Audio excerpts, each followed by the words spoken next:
go ahead and start. So let's define mental illness. It's really any various disorders in which a person's thoughts, emotions, or behaviors are so abnormal to cause suffering to himself, herself, or other people. Pretty simple.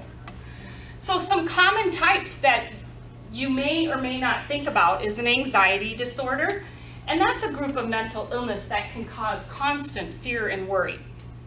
Before I go much further, although I'm from the VA, I want you to be sure that the information you're going to learn today applies to everybody, not just to veterans. There will be some specific information to veterans, and I'm sure you guys are caring for veterans here as well. So, schizophrenia is a mental health disorder characterized by delusions, hallucinations, disorganized speech, and behavior. And before we go on, whoever didn't get a CEU, can you hand those out? Because I would like you to kind of follow along, because I do want to answer the questions in the end, because like I mentioned, it's a lot of information. Thank you for making those copies.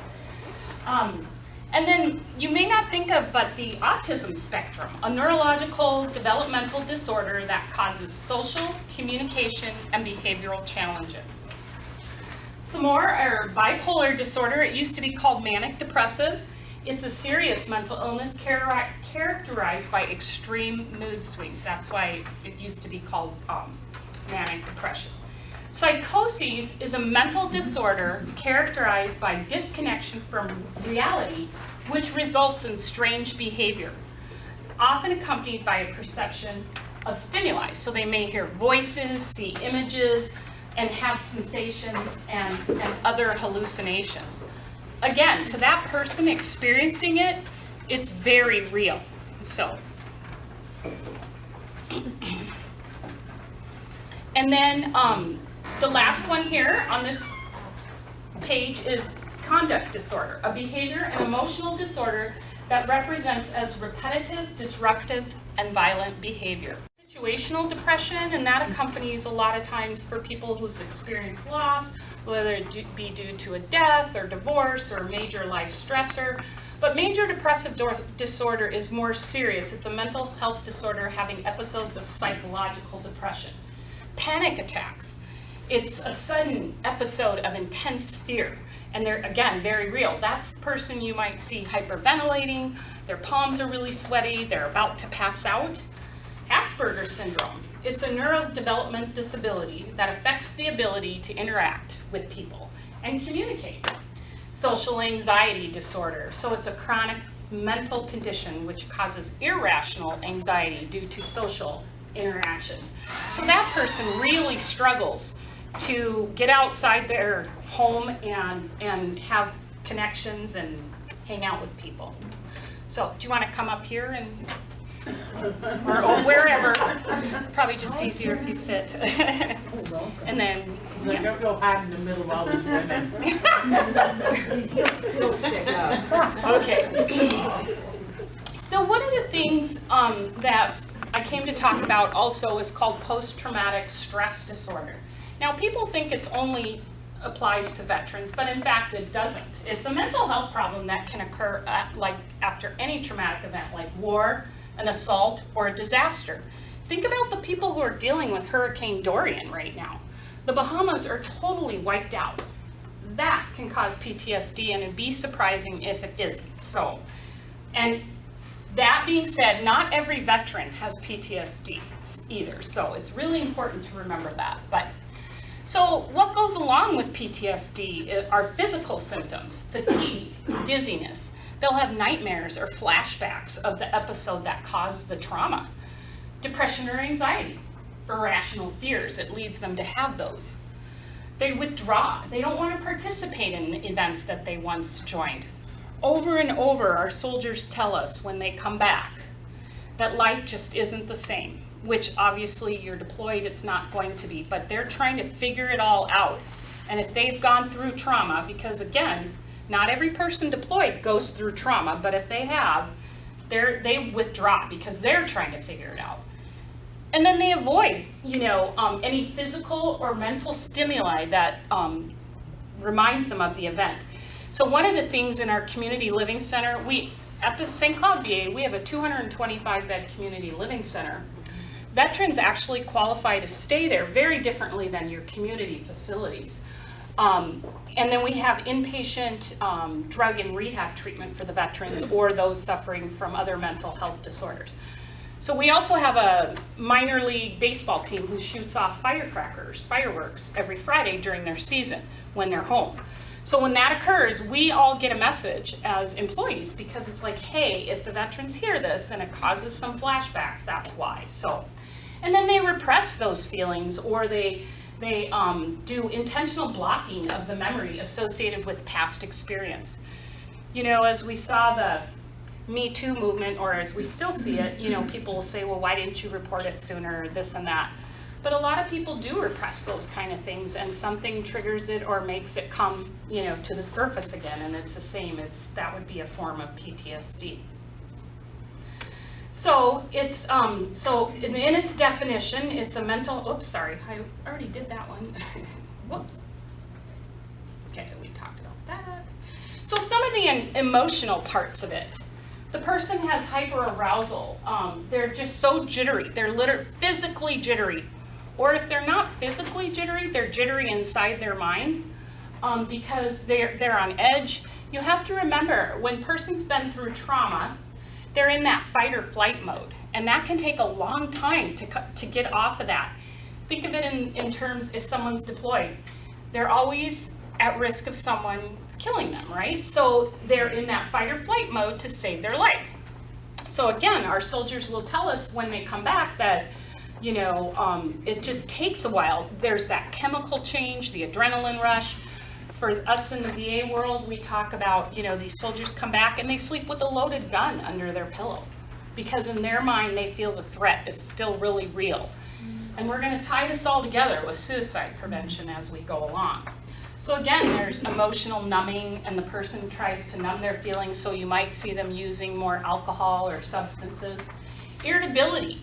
They're always worried, they're in fear, they're paranoid. It can cause extreme PTSD. And they have a hard time making decisions. They lack concentration. And they have trouble sleeping. I can't tell you how many veterans, when I worked in the community living center, had difficulty sleeping, even years and years and years after, you know, they came back. And then the guilt and shame. They may blame themselves for what happened, even though it's not their fault. And I was lucky enough to go to Nashville last week to our VA Department of Defense Suicide Prevention Conference. They hold it every other year.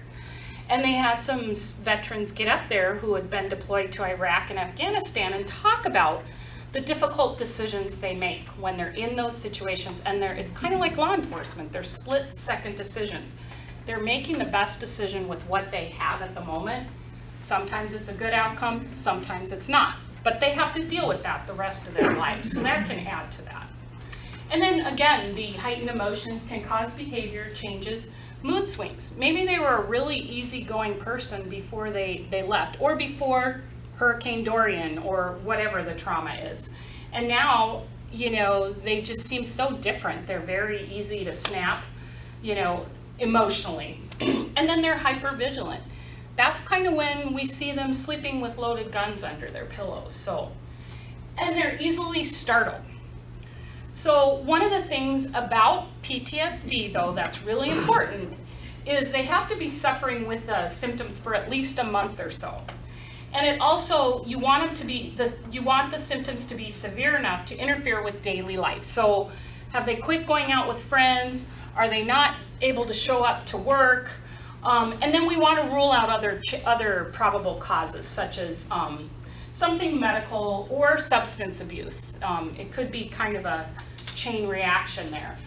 So PTSD really isn't it is a diagnosis, but it's more of a, you know, kind of a conglomeration of all these different things going on. So when you think about the person who might be experiencing PTSD, and those that we don't know have PTSD, especially those who are cognitively impaired, who've maybe been through trauma before they were able to talk about it, because we all know that mental health isn't something people talk about a lot, especially the older generation right now. So when you talk in the setting that you're in your long-term care facility, think about people who might be experiencing this, who now can't verbalize it, and you need to give them care. So I want to talk about behaviors. I hate that term, but that's, a way to describe it. So it's technically anything a person does. However, they become challenging when it's disruptive or distressing to the person or other residents. And then a resident with mental illness, their behavior may be a typical sign of that mental illness. If someone is schizophrenic, it's not uncommon for them to have verbal, auditory hallucinations, especially if their medication isn't adjusted correctly, or maybe they decided, I'm feeling good and I'm not going to take my medication anymore. And then those with dementia, it is meaningful when they display behaviors because they're communicating unmet needs. The resident isn't exhibiting these behaviors to intentionally bother or hurt others. They just don't know how else to communicate. So some common behaviors that I'm sure you can all relate to is agitation. It really is a general term that's used to refer to several other behavioral symptoms. So anxiety, we talked about anxiety disorder and panic disorder, but it encompasses many physical, emotional, and behavioral states. May be expressed as depression, nervousness, fright and irritability, and complaints of feeling tense or restless. This could be the person pacing, right? Because they're feeling anxious because maybe when they were 25, every day at 4 o'clock, the newspaper was delivered or something. I mean, it just could be a whole host of things. Some other ones, certainly aggression. Any acts that are threatening or harmful to other residents, themselves, or you as staff. Sexually inappropriate behavior includes socially inappropriate behaviors towards self and public, disrobing, fondling, and masturbating, or behaviors directed at others, sexually explicit comments, and inappropriate touching. And then resistive with care. We've all taken care of the resident who doesn't want the care. So to that note, I want to speak to you about military sexual trauma. In the veteran world, that's a person who experienced sexual trauma. It can be either verbal harassment, physical harassment, it can be soldier to soldier, it can be a man or a woman, and it occurs when people are on what we call active duty. So many of our female soldiers do experience it, but so do our male soldiers. So think about someone who's being resistive to care. Maybe they experienced that when they were in Vietnam or in World War II and never were able to deal with it. Just keep those kind of things in mind, and even those who aren't veterans. Because back then especially too, people never reported those things. So, and it can be when someone's actively deployed and maybe they go out and get attacked by someone, it's not always soldier to soldier. So when someone's displaying these behaviors, what should you consider? Are they hungry? Are they thirsty? Are they in pain? Do they need to use the bathroom? Have they had a recent change in their medication or their physical health? Anybody who's worked in long-term care for any amount of time knows when they get an infection, their behavior just changes, like they're a totally different person. And the nice part about long-term care is, staff know the residents and know when this is going on. And there's so many reasons why people get urinary tract infections or pneumonia or the flu. So what do you want to document? So what's important are what are triggering the behaviors. Maybe Mr. Smith sits here for lunch and Mrs. Jones sits over there. Well, maybe Mrs. Jones reminds Mr. Smith of somebody he didn't like, 50 years ago. I don't know. But that would be what you'd want to document. You might want to name the other resident's name or maybe not, but just to kind of find a pattern, because maybe there's an easy fix. Maybe move Mrs. Jones or Mr. Smith to a different table. And document what things worked and what didn't, because that's the only way you're going to know, especially for those residents who can't tell you. So other things you can do, offer them food or fluid, treat their pain, one-on-one conversation, rest periods. And as we know, for those who, especially who have the cognitive issues, limit your questions because they can't process it. Apologize for things that are bothering them. Validate their feelings, even if you know it's not true. When I worked in a community long-term care facility, we had a woman who was hallucinating that there were bugs in her bed. Now, this was way before bed bugs, but she said they were in her food as well, and unfortunately, the administrator kept trying to convince her there wasn't any there. He kept going to her bed and opening the covers and see, there's nothing. To her, it was very, very real, and so it became a real challenge. And then, of course, it's kind of like, and I hate to use this, my own mother has dementia, but they're reverting like back to a child. Anybody who has children, you need to anticipate their needs, especially as the dementia worsens, because they're really not going to be able to tell you. So here's some common behaviors that probably are a little more upsetting to deal with than those other things we talked about. Hallucinations, delusions, paranoia. So they're not typically behaviors, but are symptoms of, again, dementia, mental illness, or physical illness. So the hallucinations, they appear very real. They're created in their mind, and they can be visual, auditory, or tactile. Has anyone ever taken care of somebody with Lewy body dementia? Okay. So I don't know if you know, but they hallucinate that they're seeing little animals and little children. It's kind of like a hallmark sign of Lewy body dementia, along with other things as well. Again, to them, they're very real. So a delusion is an incorrect fixed belief.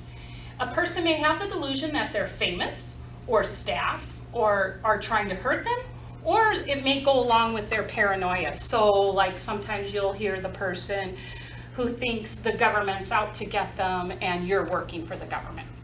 So that could lead to the resistance to care, the physical injury they want to do to you, not because they don't like you, it's because to them it's very real. I've had veterans tell me that they've met lots of famous people, and now that being said, sometimes there is a version of the truth in there too, so you don't want to totally discount it. And then the paranoia is commonly associated with delusions of persecution, jealousy, or self-importance. So again, the person who thinks the government charged them too much for taxes or whatever. So that would kind of fit there. You guys get the information that I'm giving you. So let's name at least 2 common types of mental health disorders. You can shout them out or raise your hand, however you want to do it. Anybody? Schizophrenia. Anxiety. Bipolar. Very good. What was one that kind of surprised you that they list as a Autism spectrum. autism? Yep. Very good. Asperger's. Mm-hmm. Any others? Okay. Identify at least 2 symptoms of PTSD. Jittery. What was that? Jittery. Yep. Irritability. Right. Give me a physical symptom that they may complain of. Headache. Mm-hmm. Very good. What do they do frequently that kind of surprises their family when they come back? Thought they withdraw from them. They don't want to be around them. You know, they may have been the life of the party before, and now they're just kind of pulling back. And, you know, the other thing, remember that sometimes when people have been through trauma, or like say a car accident, people can have mild TBIs or traumatic brain injuries, and that can cause some of these symptoms too. That doesn't mean they don't have PTSD along with it. So what are some of the things you should consider if someone displays those common behaviors we talked about? Resistive to care,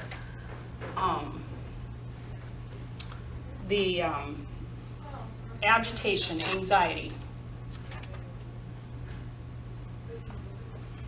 Validating their feelings.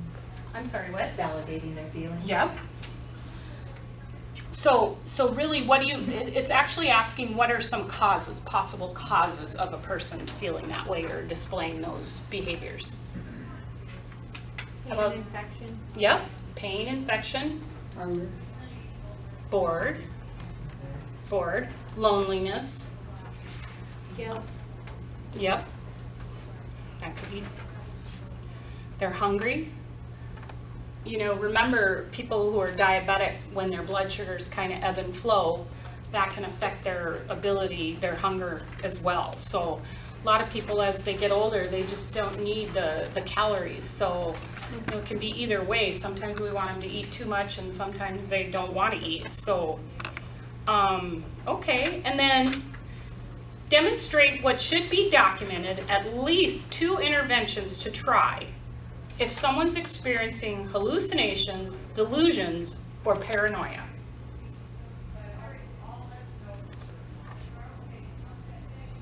Okay, how about exactly what the person is experiencing? It's always so much better to document subjective, meaning what is the person showing me, not what I think it is. You can put in there, Mr. Smith's son visited for a half an hour, and that's all you have to say. Or you can say something like, notice, you know, they raised their voices, because maybe they argued about something, but you don't know what they argued about. I wouldn't go on to say that that upset him. You could just say that, because then if Mr. Smith's son comes every Thursday and then he's extremely agitated, now you have a cause effect of what's going on with that agitation and such. So, and then investigate the claim. If someone tells you there's bugs, check it out. I mean, sometimes, like I said, sometimes there's a bit of truth to what they're talking about as well. And you want to document that you checked. You can go and say, you know, Mrs. Jones reported, I don't know, what are some ladybugs, or I don't, those probably people wouldn't report, but something that, you know, might, although some people have interesting fears. So, and then, you know, your attempts to, what did you do to try and correct that? And then, you know, you can use distraction or validate their feelings also. Okay, any other questions, comments about that portion? Next, what I want to go on to is what we call our SAVE presentation, and this is related to suicide prevention education. At the VA, we love our acronyms. We're very literal. So SAVE is know the signs, ask the question, validate the person's feelings, and expedite getting help. So I tell people, I mentioned before, I've been a nurse for a very long time. Before I learned CPR, I could not save someone who might be having a heart attack in front of me. In my career, I've done CPR 3 times. I will tell you now that you're going to come upon people who might be feeling this way a lot more. Again, you don't have to be a mental health expert to save people. People just want you to listen is all they need a lot of times. So, I'm going to give you some information here. So we have to start out a presentation with statistics. Suicide right now is the 8th leading cause of death in Minnesota. 2nd leading cause of death for 15 to 34-year-olds. If you feel comfortable, and I hope you do, because I want this to be a safe space, but we have to talk about mental illness and mental health and end the stigma. Raise your hand if you know someone or you yourself attempted suicide or died by suicide in this room. Look around. Look around. That's a lot of people. And I will tell you that that statistic is true everywhere, because we have formed a Central Minnesota Suicide Prevention Coalition, and of those we surveyed to find out the needs of the group, 83% said they knew someone who had died by suicide or attempted. That's a lot of people. So you can read the rest. Although it listed as the 17th leading cause of death for 65-year-olds and older, it's actually the group, older white males right now have the highest rate of suicide. And the reason that is because of what we call the baby boomer cohort. So there's like 76 million of us. I'm right on the tail end. So it's anybody born from 1946 to 1964 is considered a baby boomer. And for us in the VA world, again, that is our Vietnam vets, most of them. And so we have a huge number right now. And I mean, we've had 90-year-olds, 93-year-olds shoot themselves, take too many pills, and die by suicide. It affects every age group and culture. So We can't talk about suicide without talking about some myths and facts, and these are really important. Because after today, I hope that you guys feel you can go out and talk to other people, because that's what my training is about as well. To give you guys the tools to go out and talk, and not to be an educator necessarily, but dispel some of the myths surrounding it. One myth, that no one can stop suicide, it's inevitable. That's not true. If people in a crisis get the help they need, they will never probably be suicidal again. So what we know is that those people will make attempts, and there's 1 million people who attempt every year. About 47,000 are successful. So 90% never go on to be suicidal again. The theory behind that is that they got the help they needed once they attempted and somebody helped them. The second one, confronting a person about suicide only makes them angry and increases the risk of suicide. Absolutely not true. Asking someone about their intent to die by suicide directly lowers their anxiety, opens up the communication, and lowers the risk of an impulsive act. So people will say, well, my friend will get mad at me. They won't talk to me again. They'll be alive. And yes, they will. They'll be glad that you asked them. And if they're not, they're not. And when we do this education through the facility, because all new VA employees get this version of training somewhat, they get this training a little different version. We tell them, don't ever keep it a secret. You need to tell someone, and it's okay if they're mad at you, because they'll get the help they need and they'll be okay, most likely. So the other thing is that we say is that the myth is only experts can prevent suicide. Absolutely not.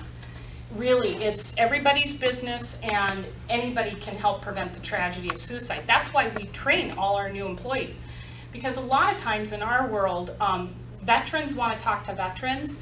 So all of our police force are all veterans, and all of our housekeeping staff are all veterans. Now the rest of us, I'm not a veteran, but at least we know what to ask if they come in and talk about it. So one of the things we have to talk about is what's called means safety.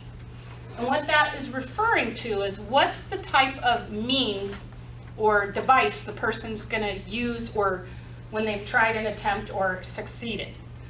So guns, pills, hanging, jumping off a bridge, driving into a tree. What we know is that so we're referring to firearms, overdose, and other means. Death by firearms, so guns. 50% of the time in the community, people use firearms. 67% in the veteran world, and 76% of the time of the people living in central Minnesota. Now I know we're not in central Minnesota here, but I would have to guess that it's pretty close to that as well. It has nothing to do with gun control, and we're going to get into that. So there was a survey done of some people who attempted suicide and survived. And the N wasn't real large, but this is what they told people. 24% of them said from the time they thought about it to when they attempted 5 minutes. Another 47% said in under an hour. And the last 13% said 1 day or more. So what that means is that we know it's a very impulsive act. They aren't really, it's very quick when they thought about it to when they attempted. So we need to do something to break that chain. It's just like breaking the chain of infection, right? If we wash our hands, that helps break the chain. So one of the things we've been doing at the VA is handing out these gun locks, because we know the statistics. The best thing you can do if you know someone's acutely suicidal and they've talked about using guns to do it, is remove the guns while they're in the crisis, not permanently, because that's not what this is about. And then providing these gun locks. And they actually have the Veterans Crisis Line number on them. We're out of our gun locks right now, but we're getting a new shipment. But I want to pass these around for those who didn't take one.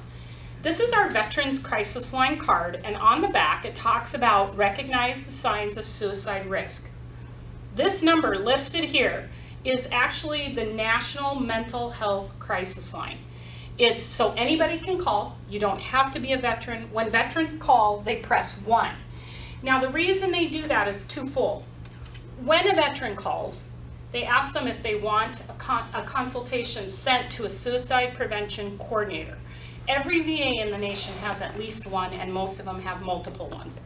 So if the veteran consents to that, then we follow up. But anybody can call if you're concerned. And what I like about these, they're hard laminated so they don't deteriorate in a wallet and such. So you can take them for yourself, take them for family members you're concerned about. So we've handed out over 30,000 of these gun locks in our community. So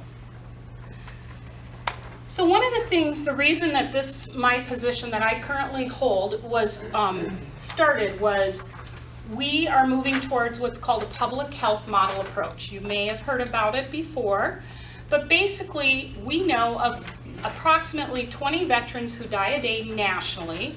14 of them have never been to a VA. Now, the VA has done a lot of research on suicide prevention. Over about a 16-year period, they reviewed about 55 million records to kind of learn these patterns and such. But what happens to the veterans who never come? And we know there's always going to be some who will never come, and that's okay. So what we're doing is we're collaborating with our community partners and helping give the education like I'm here today. We've also, we're VISN, V-I-S-N 23, and we're made up of 10 other VAs in the upper Midwest. And actually our VISN 23, this is a pilot program and a pilot position. And so they want us obviously to get outside the walls and do this type of training. And I've also, along with the community partners, formed the Central Minnesota Suicide Prevention Coalition. And what that means is that we're getting together as a group, we're meeting once a month, and the information that we're sharing is good for both veterans and non-veterans. And it's not just healthcare facilities, it's universities, it's people, it's veterans who, you know, work out in the community, it's pastors, faith-based community, law enforcement. We're all coming together because it is a crisis. So we really need to reach the veterans where they live, they thrive, you know, and where they receive care. So the S in SAVE training. So for those, I always liken this to someone who's having a heart attack. Person comes in, they're having chest pain, they have pain in their jaw, they have pain down their arm, they're diaphoretic. It's pretty obvious they're having a heart attack, right? Well, you don't put them in a room and say, I'll check on you in 2 hours. This is serious. So the presence of any of the following signs requires immediate assistance. And the more signs you see or they talk about, the more serious it is. They're thinking about hurting or killing themselves. People actually talk that way. They're looking for ways to die. They talk about death, dying, and suicide, and especially if they're engaging in that self-destructive, risky behavior, when it includes alcohol, drugs, or weapons. So one of the main themes that when they did all this research is that feeling of hopelessness the person feels who wants to die by suicide. They just don't see a way out of their situation. They feel helpless. They feel like there's no way out. They're anxious, sleeplessness, mood swings. Where have we heard that before, right? What I was just talking about before. They feel like there's no reason to live. They have rage and anger, their increased alcohol or drug abuse, and withdrawing from family or friends. I don't know if you guys have ever heard of Out of the Darkness walks, but I went to one in Nisswa last year, and it was an older white male who died, and his friends came up to me. I was there with a vendor table and said, I don't remember his name, but they said, so-and-so, we used to eat lunch together every single day, unless one of us got really busy. They were work buddies. And he quit coming to lunch. And about 10 days later, he died by suicide. None of this is meant to make people feel bad or, you know, think back and say, I could have done something. It's an awareness. It's about moving forward and making people aware. And they, you know, they regret now not saying something to their friend. So the A is knowing how to ask the question. And it really isn't really how you ask it, it's just that you ask it. Okay, so that's the A. So here are some examples. You know, when people are as upset as you seem to be, they sometimes wish they were dead. I'm wondering if you're feeling that way too. You look pretty miserable. I wonder if you're thinking about suicide. Are you thinking about killing yourself? Don't use the word hurt, because there are some people who cut themselves to relieve psychological distress. That's hurting themselves. This is very different. You want to use the word suicide, kill. We're getting away from the word commit suicide. It's usually die by suicide or attempted suicide. And if you can't ask the question, that's okay. Get someone who can, okay? I do tell people, don't transport someone yourself. Like if you have a family member that is suicidal and actively, call 911, because you don't know what that person's capable of, and you just want it to be done safely, okay? So the V is validating their experience. Again, listen to their problem. Give them your full attention. Don't rush to judgment. Offer any hope in any form. So one of the things that we have kind of come to the conclusion with this Central Minnesota Suicide Prevention Coalition, we all know, the data shows, suicide is a very complex issue. What may make me feel suicidal may not make you or you, but we need to give that support. So when you think of, you know, offering hope in any form, a lot of times it's housing issues. It's, I don't have enough money to buy shoes for my kids, or my girlfriend left me and you know, their pet died. I mean, those sound trivial to some people, but it's usually, again, kind of a whole conglomeration of things, and then it's the last straw. And if you think about the person who does it in less than 5 minutes from when they think about it to when they attempt it, think about that person who's experienced a bunch of losses. They're feeling hopeless, maybe they're feeling guilt or shame, and then they go out drinking with their friends. Maybe they don't have an issue with alcohol, but now they've lost their impulse control. And they have the loaded gun sitting next to their bedside. Wouldn't take much. One last text, one last conversation, who knows, you know? So, and then remember that suicide really isn't the problem. It's what they see as a solution to a perceived insoluble problem. So one of the things that's so important, obviously, is the E, is expediting getting help. So what does that look like? You can say to the person, I want you to live. I'm on your side. We'll get through this. Take someone directly to a person who may help. That's if someone's not actively suicidal. I used to do home care and hospice for a living. And for those of us, I mean, most of you, I'm assuming, are nurses. You know, nurses, we believe the good in everybody. If someone had a gun and told me they were going to kill themselves, I probably would have tried to talk them out of it. And, you know, now I wouldn't. I would call 911, because you need that help. Because, again, you don't know what, you know, their intentions are, or if they're under the influence or something like that. So try and get them. The second thing would be, so the first thing would be calling 911, or I'm going to give you the Aiken County crisis line number here in the end too. Try and get a commitment for them to accept help and arrange for them to get that help. So maybe, you know, they do have a mental health provider and, you know, they just need to be seen that day or whatever. And give them information for referrals and a good faith commitment not to attempt suicide before they're seen. Now that may sound funny, but again, think of it. We're trying to stop that impulsive act. We're giving them hope, and maybe going and talking to someone is what they really need. And, you know, that'll be all they need at that point. And then get others involved. Remember I mentioned, don't keep it a secret. Doesn't matter who the person is, if it's your spouse, your significant other, your best friend, whatever. Get other people involved, families, brothers, sisters, priests, providers, whatever it takes to stop that person. So here, I talked about the resources.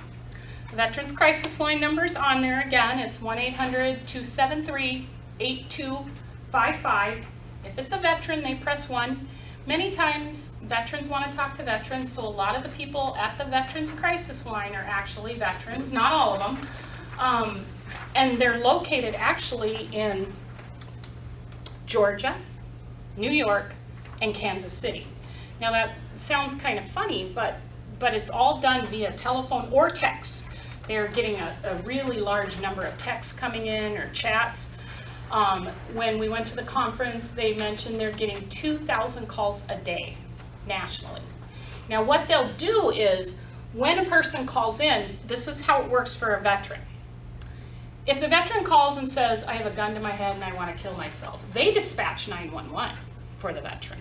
So they'll rate their level of risk. It's either routine, urgent, or emergent. And so obviously the emergent ones are the ones where I have a gun to my head, I've taken pills, I've cut my wrists, whatever it is. And then they have a system for ranking them. And then it gets sent on to the suicide prevention coordinators. So they've dispatched a lot of 911 calls and saved a lot of lives. So we know it works. But the other thing is that I want to talk about are a few things that aren't covered on the slide.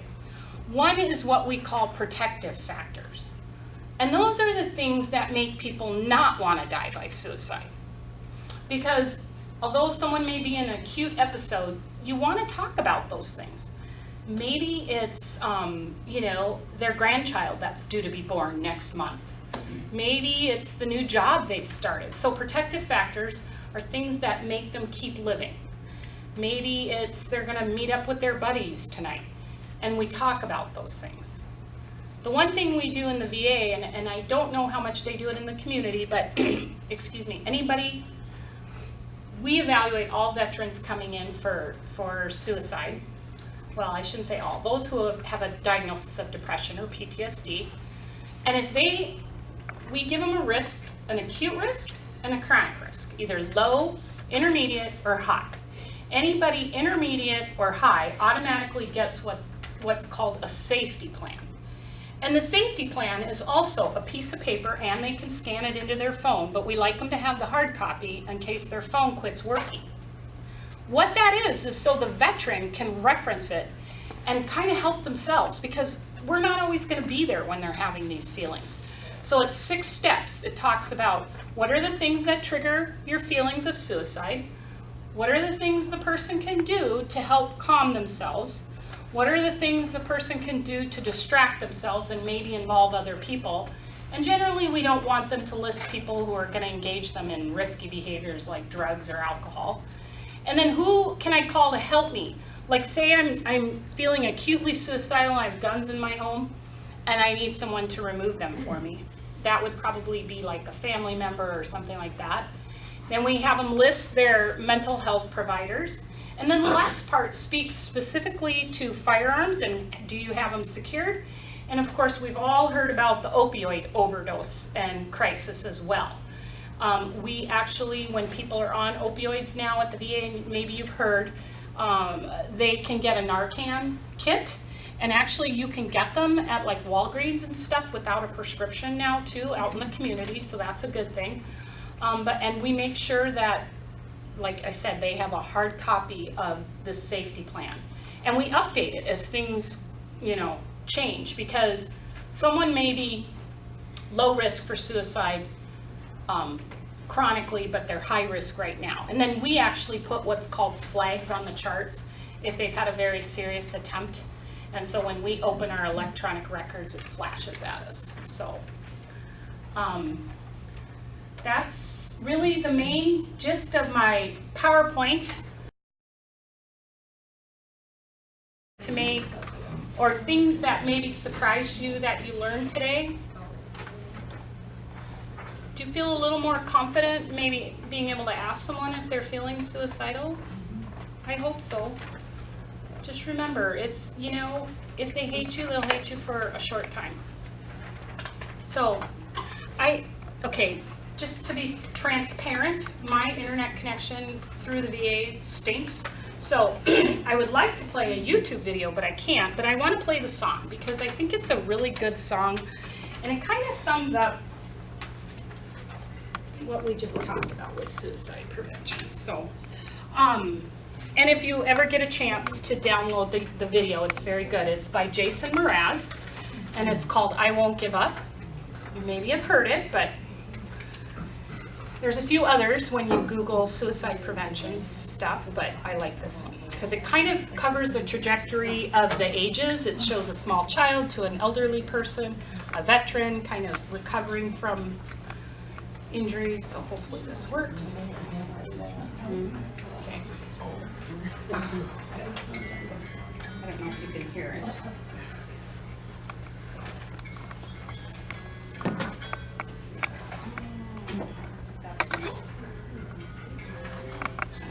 Can you guys hear it at all?